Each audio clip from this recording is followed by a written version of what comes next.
दुनिया एक ऐसे रहस्य के बारे में जानने वाली थी जिससे सभी चौंकने वाले थे।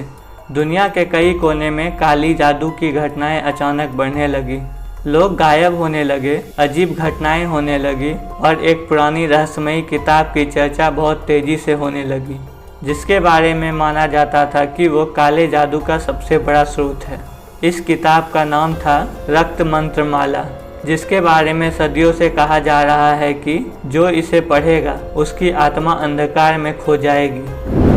कहानी की शुरुआत होती है एक छोटे से गांव सिद्धपुर से, जहां साल के मध्य में एक अजीब घटनाएं घटी। गांव के एक वृद्ध संत राघव दास अचानक गायब हो गए। वे इस गांव में 50 साल से रह रहे थे और उनके बारे में कहा जाता था कि वे काले जादू के विरोधी थे। उनके गायब होने के बाद गांव में अजीब चीजें होने लगी। रात के समय गांव के बाहर जंगल में अजीब सी रोशनी दिखने लगी और लोग ने वहां से अजीब आवाजें सुनी।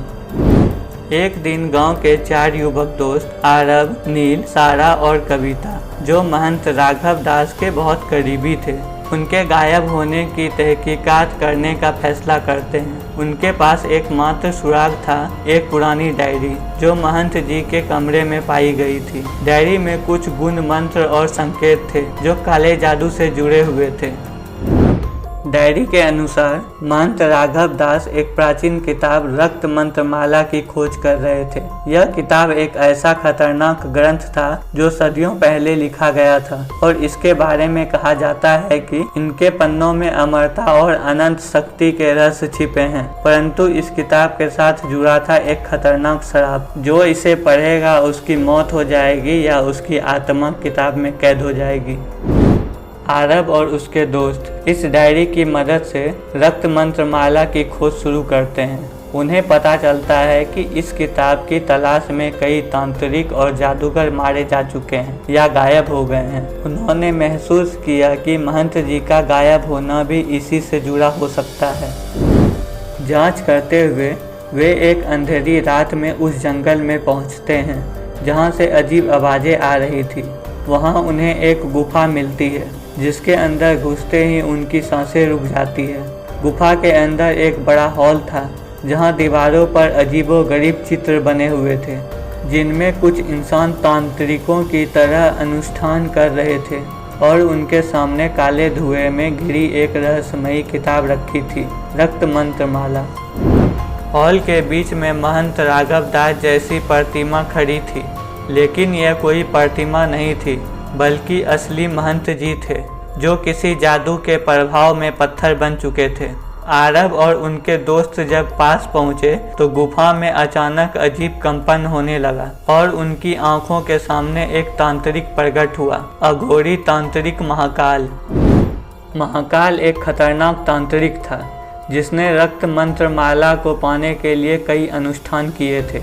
उसने बताया कि उसने इस किताब को हासिल कर लिया है, लेकिन इसके शराब के कारण वह अमर हो गया था, परंतु उसकी आत्मा काले जादू के अंधकार में फंसी थी। अब वह महंत राघव दास को भी उसी शराब का हिस्सा बनाना चाहता था। आरव और उसके दोस्त को इस बात का एहसास हो गया था कि यदि वे इस किताब को नष्ट नहीं करेंगे तो यह शराब पूरे गांव और दुनिया को तबाह कर सकता है। लेकिन किताब को नष्ट करना आसान नहीं है। इसमें छिपी शक्तियों को खत्म करने के लिए उन्हें एक विशेष अनुष्ठान करना पड़ेगा, जिसे केवल एक सच्चे संत ही कर सकते हैं। आरव और उसके दोस्त ने महंत जी की डायरी से उस अनुष्ठान की जानकारी पाई, लेकिन यह अनुष्ठान करने के लिए उन्हें अपना जीवन दांव पर लगाना था। तांत्रिक महाकाल ने उन्हें रोकने की पूरी कोशिश की, लेकिन अंततः आरव और उसके दोस्त ने साहस और धैर्य से काम लिया। उन्होंने महंत राघव दास को बचाने और रक्त मंत्रमाला को नष्ट करने के लिए अनुष्ठान शुरू किया। जैसे ही अनुष्ठान पूरा हुआ, गुफा में जोरदार धमाका हुआ और महाकाल की आत्मा चिल्लाते हुए गायब हो गई। महंत जी ने अपनी आंखें खोली और रक्त मंत्रमाला के पन्ने खुद ब खुद जलने लगे। महंत जी ने दोस्तों को बताया कि यह काले जादू का सबसे बड़ा रहस्य था और रक्त मंत्रमाला की नष्ट के साथ ही दुनिया एक बड़े संकट से बच गई। लेकिन उन्होंने चेतावनी दी कि काले जादू की शक्तियां कभी पूरी तरह से समाप्त नहीं होती, वे सिर्फ सो जाती है।